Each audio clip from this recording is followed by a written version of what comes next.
Folks, if you've listened to the Heard Tell program, you've heard our friend Gabriella Hoffman, but you need to make sure you're checking out her podcast, District of Conservation. It's a podcast exploring the nuances of true conservation efforts from D.C. and beyond. From topic discussions to exclusive interviews with conservation and energy newsmakers, Gabriella keeps listeners appraised of the latest news stories while elevating important voices. Listen to the District of Conservation on Apple Podcasts or wherever podcasts are played.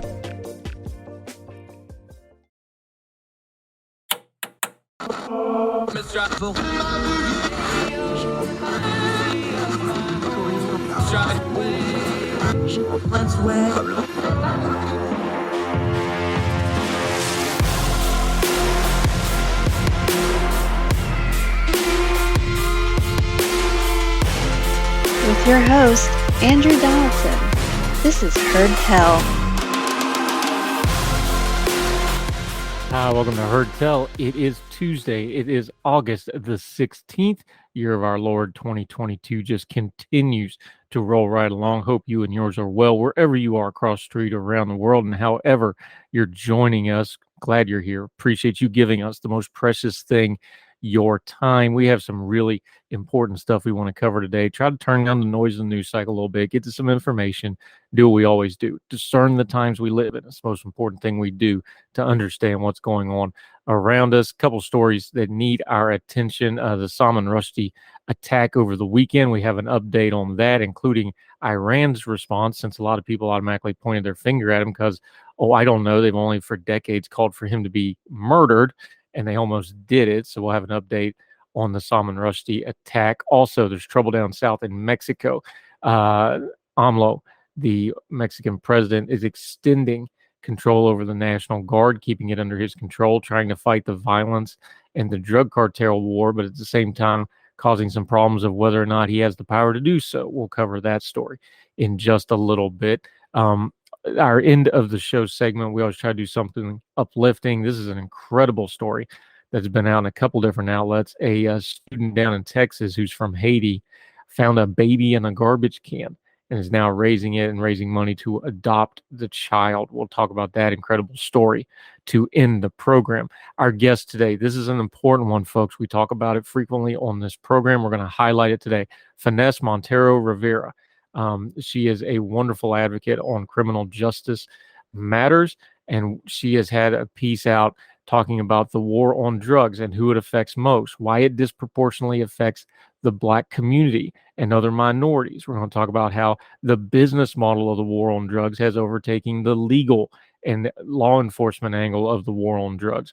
We're going to talk about the effect that addiction has from the war on drugs, and is there comparisons and lessons to learn for the current opioid crisis? What's the similarities? What's the difference? Also going to talk about why we just cannot have adult conversations about drug use and addiction in America when it comes to things like preventative care and easing measures and such things. Finesse Moreno-Rivera joining us on Heard Tell. Really excited to talk through this very difficult issue with her. But first, let's start a little closer to home. If you're a Baptist like me, we've covered this story a couple times already. There was a major development over the weekend. We gave it an extra day or two to breathe a little bit before bringing it to you, but we do want to talk about the Southern Baptist Convention again. You know, we talk about abuse frequently on this program. We've had guests on like Jennifer Greenberg and others. We'll continue to do that because abuse is universal, whether it's a government, whether it's a church, whether it's a school, as we've seen all too often in different parts of the country, or whether it's a church in this situation, or even it can just be in a family situation in a family. All those things have one thing in common. The abusers use a power dynamic to continue their abuse. Let's go to CBS News with the update on this. Leaders of the Southern Baptist Convention on Friday said that several of the denomination's major entities are under investigation by the U.S. Department of Justice in the wake of its multiple problems related to clergy sex abuse. Now, Southern Baptists don't call it clergy. It's pastors and staff workers and such, but you get the idea. The SBC's executive committee has received a subpoena, but no individuals have been subpoenaed at this point, according to the committee's lawyers. This is an ongoing investigation, and as such, we cannot comment on our discussions with the DOJ, they said in a statement. The statement also included executive committee members, seminary presidents, and heads of mission organizations gave few details about the investigation, but indicated it dealt with widespread sexual abuse problems that had rocketed the largest Protestant denomination in the U.S. into the headlines. Individually and collectively, each SBC entity is resolved to fully and completely cooperate with the investigation, the lawyery language of the statement said, because it was written by a lawyer. Quote, while we continue to grieve and lament past mistakes related to sexual abuse, current leaders across the SBC have demonstrated a firm conviction to address those issues in the past and are implementing measures to ensure that they are never repeated in the future. Hold that thought for a second. Earlier this week, SBC President Bart Barber, who also signed Friday's statement, announced the names of Southern Baptist pastors and church members who will serve on the task force. Southern Baptist sex abuse survivor Krista Brown, by the way, who's been doing this for a long, long time, and this doesn't get done without her and other abuse survivors agitating, who has long called for the SBC to do more to address sex abuse across the church, celebrated the news on Twitter with a hallelujah, it's about time, and this is what is needed. Another survivor, Jules Woodson, went public with her abuse story in 2018, has been pushing for reforms ever since. She reacted to the investigation by tweeting, "Let justice roll down." Oklahoma pastor Mike Cabone, who serves on the executive committee and is the vice chair of the new abuse task force, said on Twitter, quote, "It is not something to fear. If there is more work to do, we will do it." Why am I bringing this up? Because the SBC did this kicking and screaming. We covered it as it happened. Things don't happen in a vacuum. They happen in a sequence. There was a large contingent inside the SBC that fought these measures. All right. I'm not just saying this. I have talked to people that were on the committees that were writing the resolutions, the pushback they got, the attacks that they took trying to get this stuff brought to the general public. Now, the wide berth of the SBC wanted this investigation. It was the pastors and leaderships, a small portion of them, and the executive committee that were dragging their feet on this. I'm bringing it up because there's already people, and I ran into some of them over the weekend, who are going to want to politicize this. They want to say the DOJ is just investigating the Southern Baptist Convention because it's full of a bunch of conservatives, a bunch of conservative Christians, and ergo, most of those people voted for Donald Trump, and clearly this is politically motivated. No, it's not. A billion-dollar company who is the largest Christian denomination outside of the Catholic Church in America, with millions of members, covered up and purposely tolerated abuse. Now, it's not like the Catholic Church where they have direct control over the clergy. This is a little different beast, but they definitely knew. And the people on the executive committee, some of whom have already resigned or moved on to other things, and who are no doubt part of this investigation, knew about it.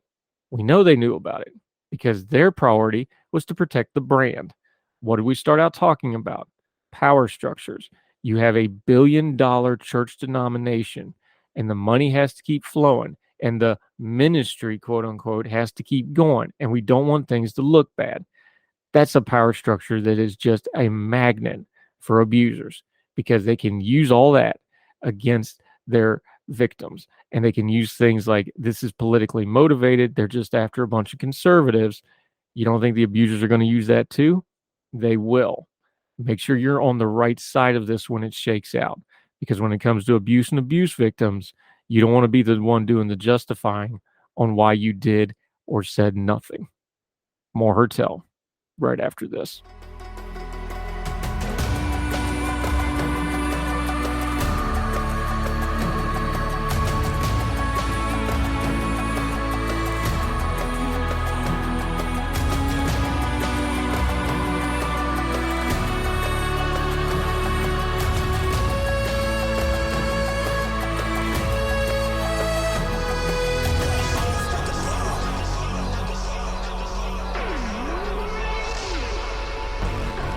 Back to Hertel. You may have saw the news over the weekend. Author Salman Rushdie, famous for writing things like the Satanic Verses, which got him a death sentence fatwa from Iran, among others.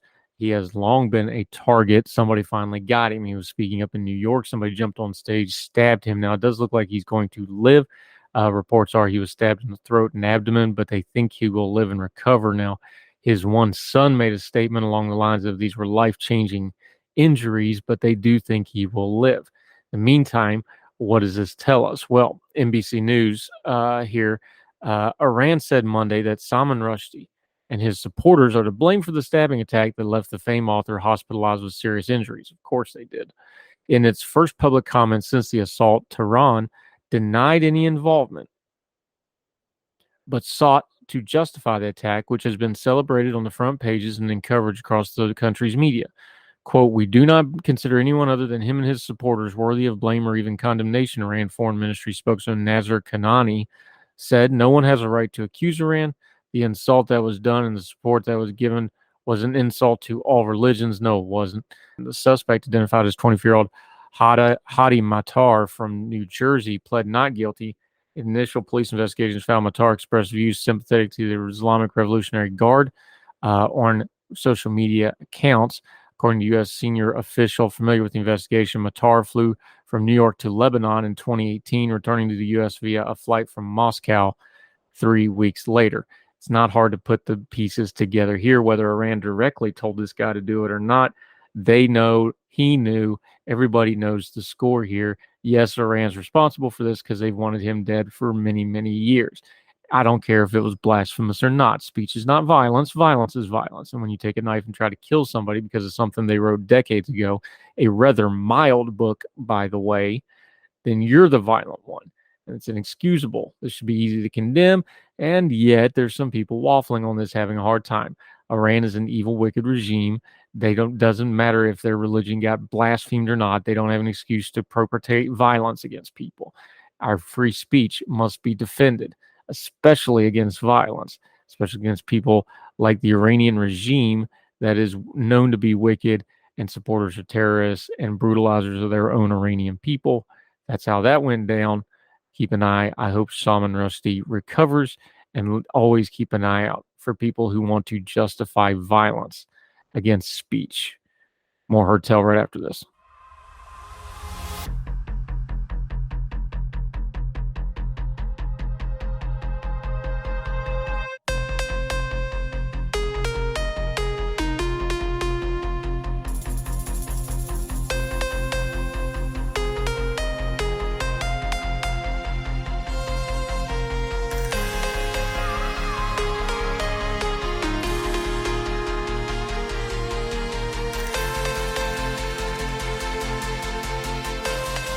Welcome back to Heard Tell. Okay, we're going to talk war on drugs. We've talked about this quite a bit on this program. We're going to keep talking about it because this problem is not going away.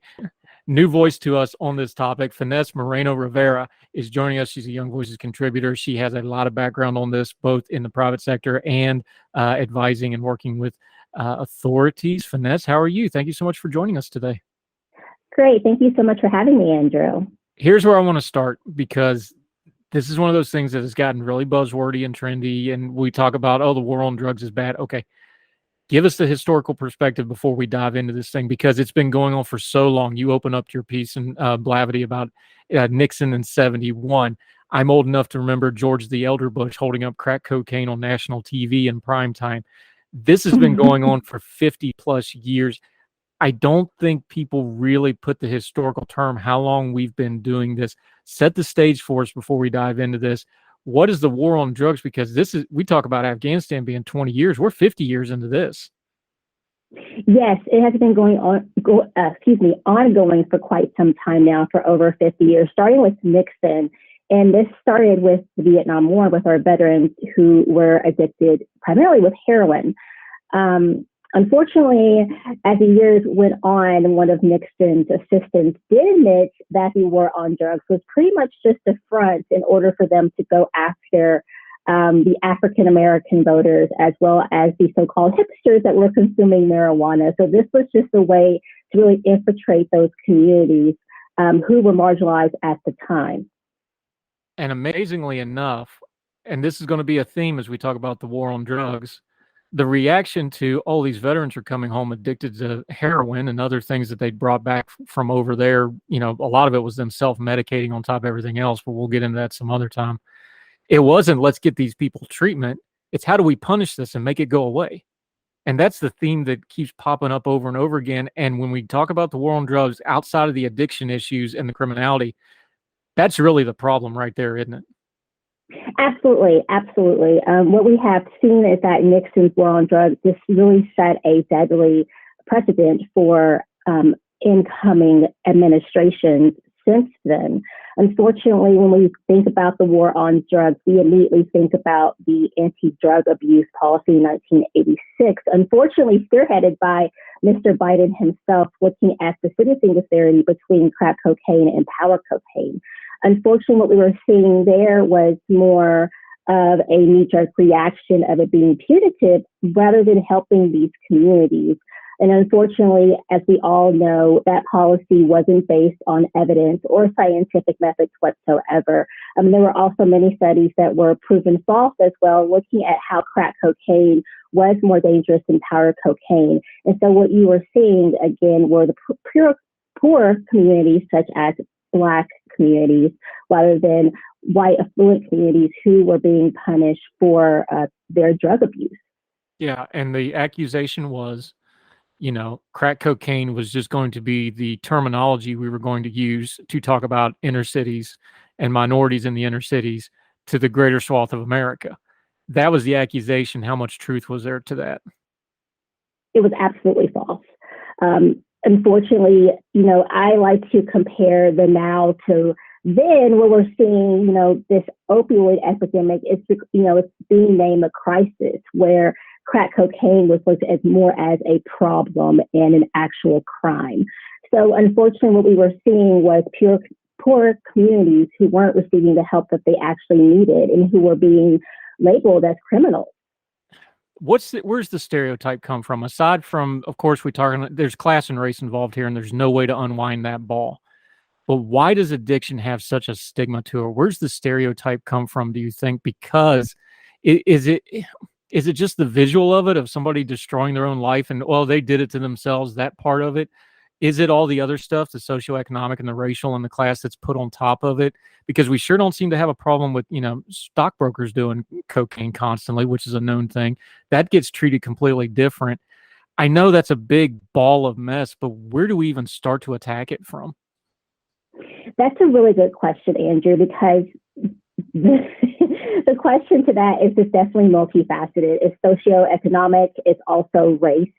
And so I think that in order to start to make amends with what has occurred with the drug policy, its negative effects, is definitely to treat drug abuse as a health crisis, as something that should be looked at as a health crisis, as in it shouldn't be looked at as a crime itself. And unfortunately, in our country, we tend to stigmatize drug abuse negatively. It's definitely looked down upon, especially when you're comparing it to something such as mental health, right? We're just now as a country starting to look into mental health and realizing that it's a norm for us and it should be talked about, and there should be resources for individuals rather than there being a negative stigma attached to that. Yeah, Finesse Moreno-Rivera joining us. Okay, here's the problem with that. And I know this because I've been writing and advocating about it for a couple of years. If you're going to treat it as a public health thing, that means you have to deal with it as a public health issue, which means you're not only doing treatment, you're trying to do prevention.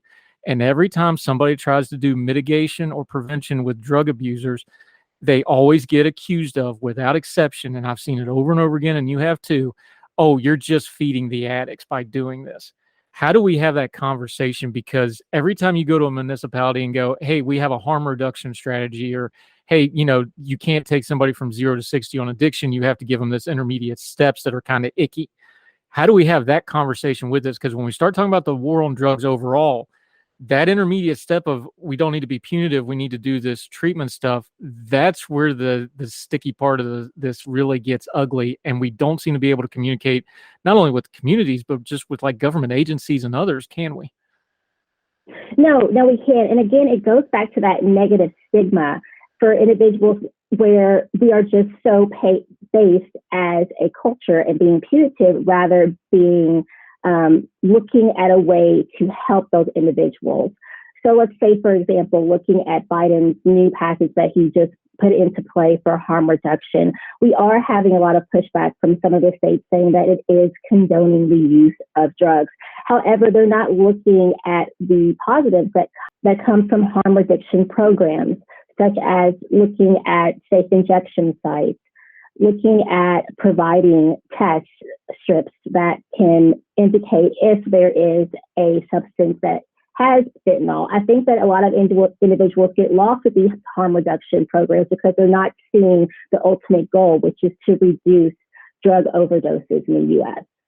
And one of the biggest things that I try to do when I cover this and talk about it is the stigma is, well, it's an addict and they're doing it to themselves. That's a lie. The addiction is a bomb that goes off in these families and these communities because it destroys not only the person, it destroys their families.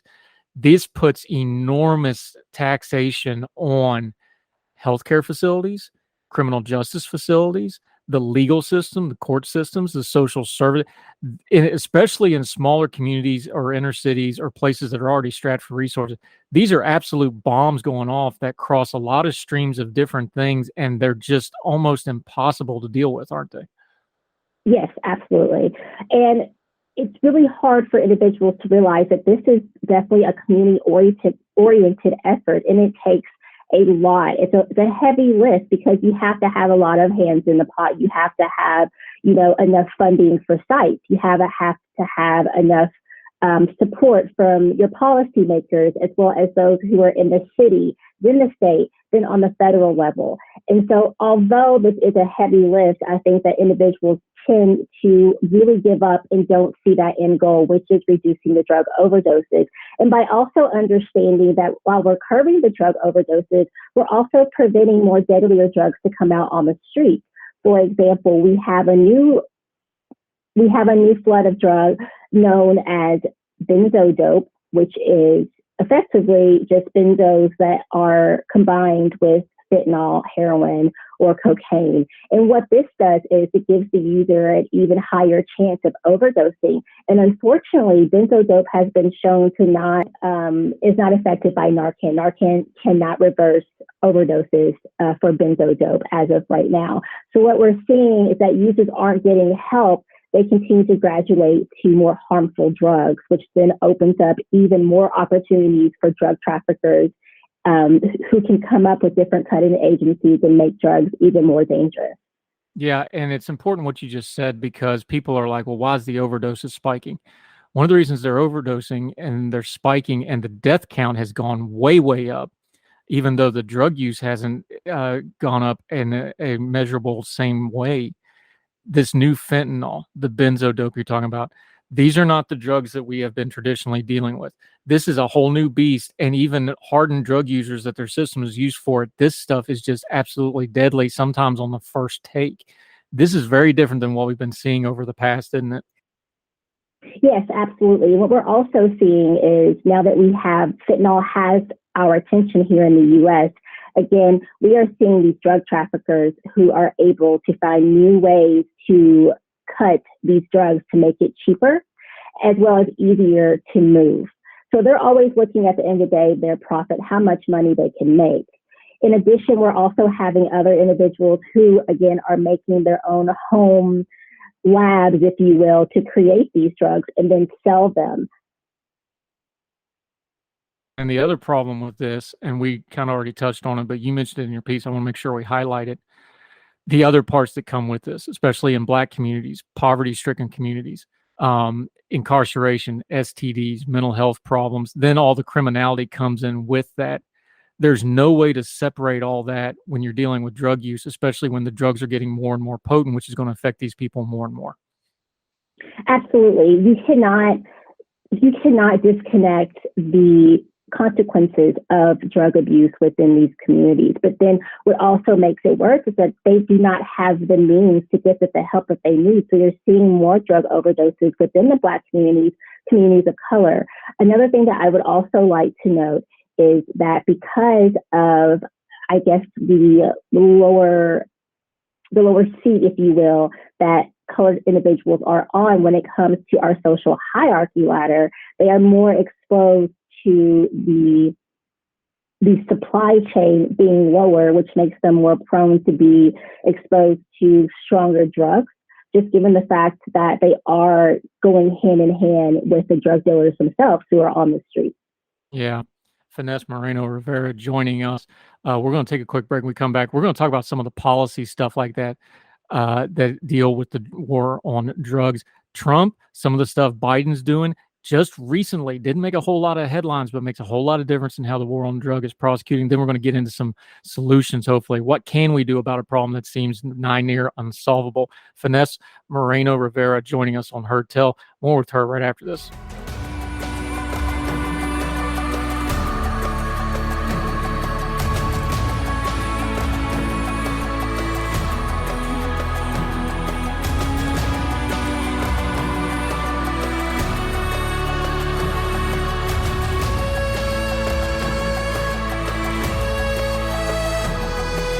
Welcome back to Heard Tell. We're talking about the war on drugs, which is one of the worst named things ever for something that has been highly destructive, very expensive, and has gotten us nothing closer to what it was set out to do. We're talking to Finesse Moreno-Rivera about it. Let's talk some of the policy stuff here. You walked us through it in your piece, and Blavity, we're linking to it like we always tell you. Please read the entire piece for yourself, and she links to a lot of source documentation that you also need to read up on this. Look, information is the key to a complex issue, and this has a lot of information in it. Before we get to Biden, you already mentioned him. Let's back up. The Trump administration in 2018 did some temporary class-widening scheduling of fentanyl stuff. This has repercussions, but for folks that don't know, when we're talking about the drug classes and that sort of thing, what is it and what does it mean when they do things like that? Usually what this means is that they can be very much harsher punishment for individuals, no matter the weight or the amount of the given drug. So this is very similar to looking back at crack cocaine itself. We're looking at the sentencing disparity in the amount of the drug itself. So instead of looking at the harm that it causes, it's really looking at the amount that the individual may be possessing at the time. Yeah, and you have the stat here that the majority of offenders arrested in this program are black street-level dealers at the end of the drugs distribution chain, not the movers and the distributors that, you know, they claim that they're normally going after. Law enforcement's like everybody else. They like to get the lowest hanging fruit. Quoting you here, very few incarcerations have mitigated the availability supply of fentanyl. As of 2019, 75% of individuals prosecuted and sentenced for the fentanyl offenses were people of color. But then the next paragraph, you bring it up, the real problem here, the Biden administration, they also extended the scheduling policy last year and this year both. What does it mean in practical terms that they continue this policy, to repeat myself? Absolutely. What this means in layman's terms is that they are continuing the same thing that they did with crack cocaine, in that unfortunately what we're starting to see is that instead of seeing the suppliers, the individuals who should be incarcerated, we're seeing these low level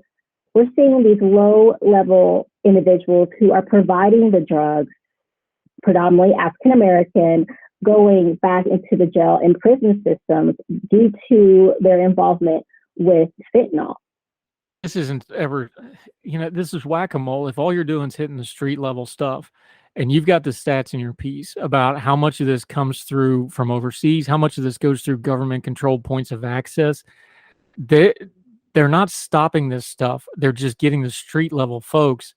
That's doing absolutely nothing for the wider problem other than, filling the prisons up with street level people who are mostly repeat offenders anyway, right? Absolutely, Andrew. And unfortunately, right now, what we're seeing with our incarceration rates is about 85% of individuals who are currently incarcerated are incarcerated given their use of drugs or selling of drugs. So this really isn't doing much of anything. However, looking back at Trump's administration, the move is what they thought was good at the time, considering that fentanyl, the source is predominantly from China. And although China has tried to regulate their fentanyl chemical manufacturing, again, criminals will be criminals. They always do find this loophole. And so what you'll find is a lot of individuals, such as myself, can get online, Facebook, or the dark web, and able to purchase chemicals that are similar to fentanyl and create my own products myself and then sell it on the street. And as you bring up in your piece, the problem with, prohibition, which is just we're going to have this war on drugs and it's going to be this massive federal funding and it's the main income stream for law enforcement and right on down the line, is it exacerbates all the problems already inherent in the system. Racial biases, drug overdoses, disease, corruption, the violence that goes around it. all of that gets exasperated because now it's a business model on top of being a criminal philosophy of trying to abate crime, right? Yes, absolutely. It's a perfect business model if you think about it. I mean, unfortunately, what's happening is again, people of color are the ones who are paying the price for this. No one's really taking any type of responsibility in admitting that what we continue to do is wrong, what we have done is wrong, and we're still continuing to make the same mistakes. Black individuals are the ones who continue to pay for these mistakes as well. And unfortunately, what we're seeing now, especially with Biden's extension for fentanyl, it's not getting any better. And although he may be enacting these harm reduction programs, he still is not doing any better with keeping predominantly Black males out of jails and prisons. Now, there is some good news on this. You took a public health approach to some of your solutions that you would like to see put out. Black Americans statistically do respond really well to public health programs. We've got statistics, they do. So what's a couple of the things you were pointing out that they should take more of a public health and prevention standpoint than a punitive and law enforcement standpoint that might actually do some good here? Absolutely. Some of the solutions include safe injecting sites. I know that there was a lot of uproar online, as well as a lot of jokes with Biden mentioning with his harm reduction programs, syringes, for example, free syringes. That's a big deal because that also prevents diseases. So I know also there was a lot of pushback from the communities for safe injecting sites. Let's be honest, who wants a safe injecting site right down the street, say from, their kids' school or right around the corner from their neighborhood? So that's something that has had a lot of pushback, but has also shown to be very successful in preventing, again, the long-term goal of drug overdoses. Yeah, and one of the ones that popped through the news cycle and made headlines back a couple months ago was the crack pipe sleeve thing, if you remember that one, where everybody got in an uproar because because the problem is they were sharing pipes and it spreads hepatitis C, and we're having HIV spikes in drug communities and everything else. So they were trying to do that. And everybody went, no, they're giving out crack pipes. It's like, well, these are people that's going to do that anyway. So this goes back, and I'm going to ask the question again because we touched on it at the beginning of our conversation, but I think it bears emphasis. How do you have that conversation with somebody who's just going to hear the term pipe or just going to hear the term injection site or syringe, and they're just going to recoil? Is there any way to have that conversation with somebody who's like, no, you can't go from 0 to 60 on addiction. You've got to give them some intermediate steps. These are those intermediate steps, or you get these communicable diseases that are not going to stay confined to just the drug community. Unfortunately, what I found when speaking with individuals who don't condone harm reduction, who do give that pushback, is they have yet to experience something like that in their life. And life is part of living and learning. And not that I would ever wish anyone to themselves or have a loved one who has been through drug addiction, but it's really something that you don't see that is important and steps that need to be taken unless you lived it yourself or been in that situation or lived in those communities. So until we are able to have those open conversations and learn from each other, I honestly don't know how we're going to get over this negative stigma of individuals who do need assistance when working with drug abuse. Now, you had touched on the one that's the real firing point for a lot of the debate over the drug. You bring up decriminalization.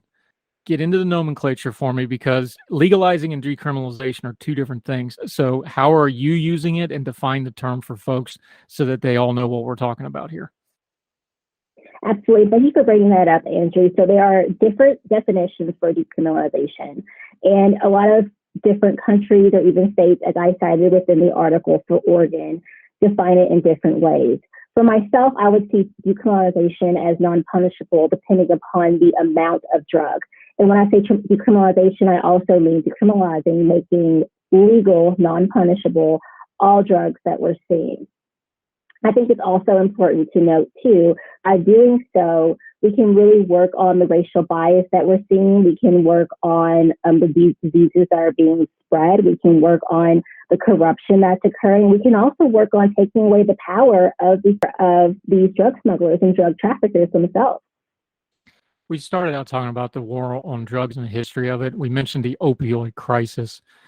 What's some of the lessons from the war on drugs that we should be applying to the opioid crisis? How much of it is a continuation and maybe an evolving of the same problem? How much of it is a very different thing that should be addressed differently, do you think?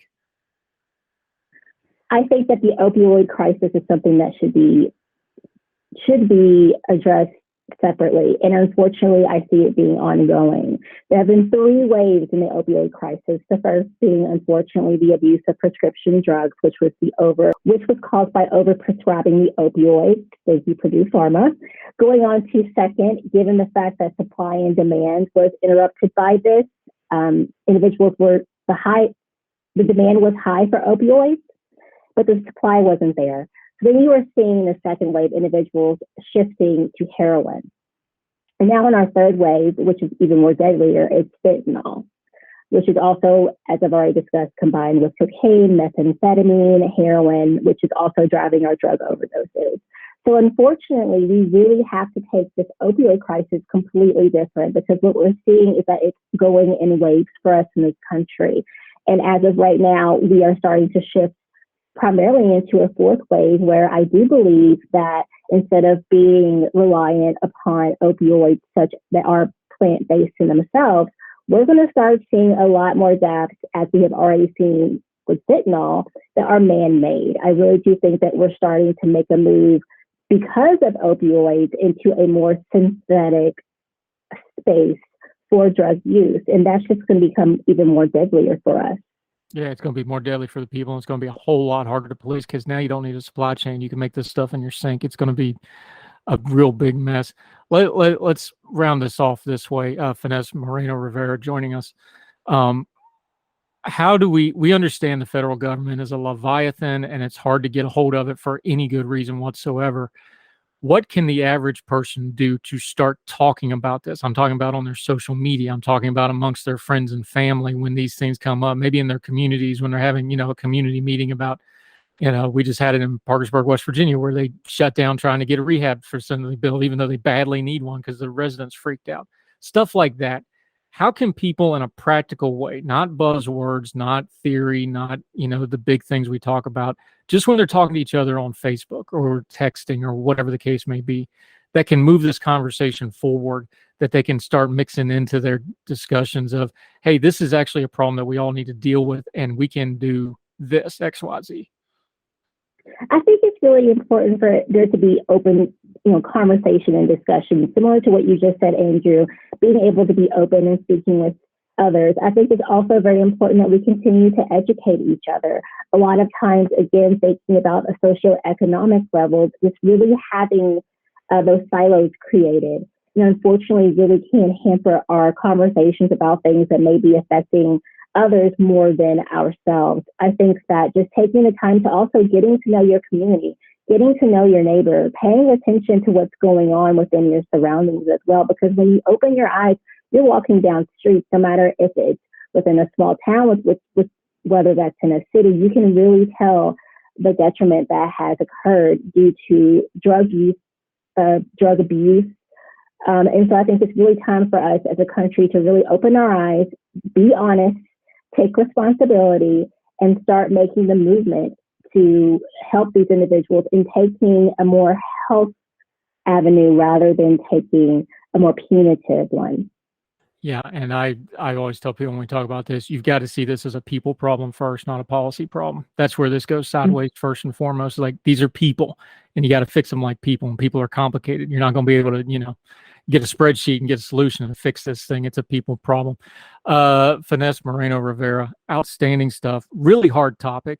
So let's end on something good here. I got to know about this orchid back here, because I've done orchids for years to various effects. I had a great one in Germany, had to leave it there because of regulations. Not so good lately, but tell me about the orchid, because I love that thing back there. That's beautiful. Thank you so much, Andrew. As of right now, myself and my fiance, we have over 40 plants within our home, our Good very Lord. small dwelling, and we have over 10 orchids that are thriving, just like the one right behind me. It's very, very pleasant. It's very soothing. And as a criminal justice expert, I really need to take the time to make sure my environment around me is beautiful and supports a very healthy atmosphere for me.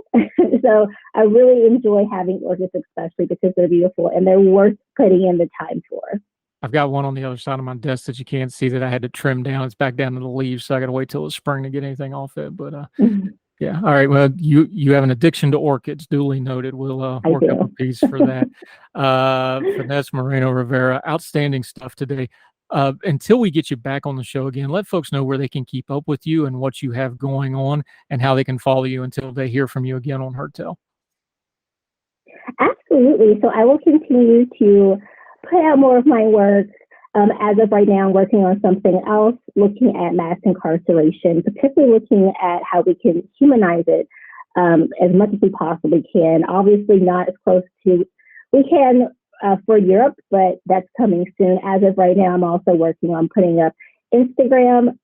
But if anyone's interested in my work or any other articles, please feel free to reach out to Young Voices, as well as my LinkedIn profile, which is just Finesse Moreno-Rivera. Yep, and we'll link to all that in the show notes, including the piece that we were working off of in Blavity, War on Drugs and American Casualties, especially the Black community. We're going to keep talking about this. We're glad you're one of the people advocating for it, so you're going to come back and we're going to keep talking about it. Thank you so much for the time today. Really appreciate it, ma'am. Thank you. Thank you, Andrew. Yes, ma'am.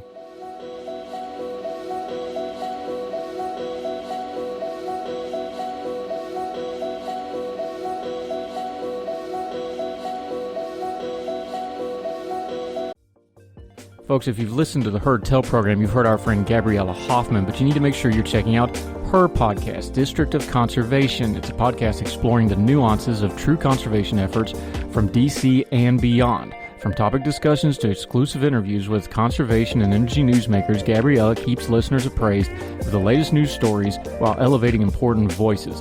Listen to District of Conservation on Apple Podcasts or wherever podcasts are played.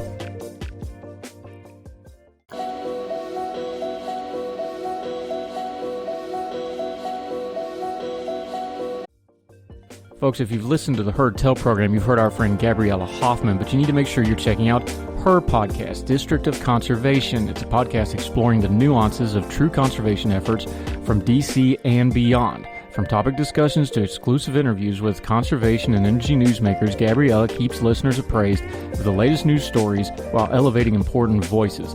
Listen to District of Conservation on Apple Podcasts or wherever podcasts are played.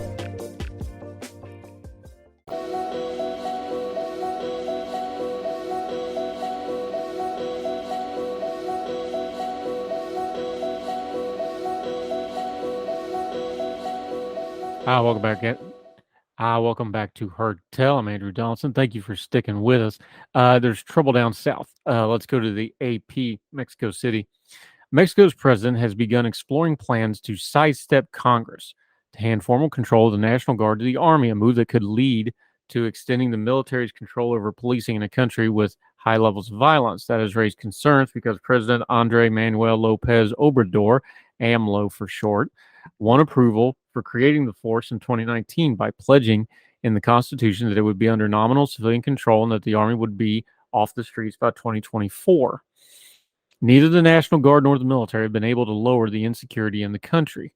However, this past week, drug cartels staged widespread arson and shooting attacks, terrifying civilians in 3 main Northwest cities in a bold challenge to the state. And on Saturday, authorities sent 300 Army Special Forces and 50 National Guard members to the border city of Tijuana. Still, AMLO wants to keep the soldiers involved in policing and remove civilian control over the National Guard, whose officers and commanders are mostly soldiers with military training and pay grades. The president no longer has the votes in Congress to amend the Constitution and must suggest he may try to do it as a regulatory change with a simple majority in the Congress or by an executive order, or he may see if the courts will just uphold him doing it. AMLO warned Friday against politicizing the issue, saying the military isn't needed to fight Mexico's violent drug cartels, but then he immediately politicized it himself. Quote, a constitutional reform would be ideal, but we have to look for ways because instead of helping us, they are blocking us, meaning his opposition. They are intent to prevent us from doing anything. The 2 main opposition parties also had a different position when they were in power. They supported the Army in public safety roles during their respective administrations beginning in 2006, running airports and trains, stopping migrants, and overseeing customs at seaports. Mexico's army has been deeply involved in the policing since the start of the 2006 drug war, but its presence was always understood as temporary, a stopgap until Mexico could build trustworthy police forces. AMLO appears to abandon that plan, instead making the military and quasi-military forces like the National Guard the main solution. Their mandate has to be prolonged, he said. The concern here, by others, as you read down in the piece from the AP, is the problem with using the military and civilian roles is that we don't have any control over what goes on inside. That's from Ana Lorena Delegadillo, director of the Civic Group Foundation for Justice. Perhaps more to the point, the quasi-military National Guard has not been able to bring down the Mexico's stubbornly high homicide rate. Why are we bringing this up? Keeping an eye down south, AMLO in his reign is showing a few tendencies towards dictatorship and dictatorial power. He's been reusing their constitution in a couple different ways. We talked about this a while back with our friend Gabrielle Salazar Singh. You should go back and listen to that if you haven't. We'll make sure to link to it. And we're going to work on getting a guest in to talk about the current situation in Mexico. That's our neighbor to the south. They are close to us. They trade with us. And as we all know well, too well, things that happen down there tend to spill over the border to here. So we need to pay close attention to it. That's the deal going on in Mexico. We'll continue to cover it. You'll have to do a little homework yourself and form your own opinion, and we'll do more Heard Tell right after this.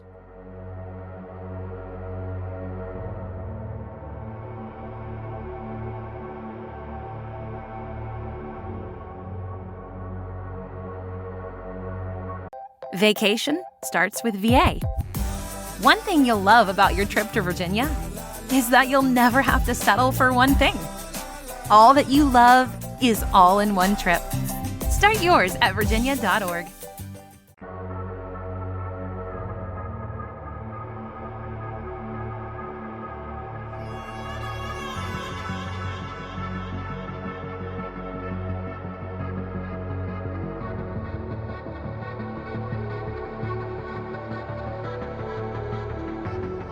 Welcome back to Heard Tell. We always try to end on a good note or something positive. This is out of Houston.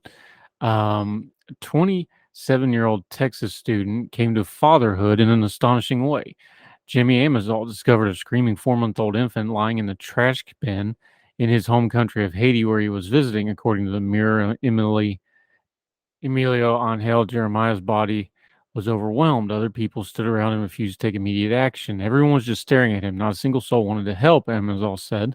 He was crying and he had no clothes on. I could see the pain in the eyes and I had to do something. Amazol was eager to take him home. He and his mother, Elise, ensured that the baby boy was cleaned up and had a full stomach.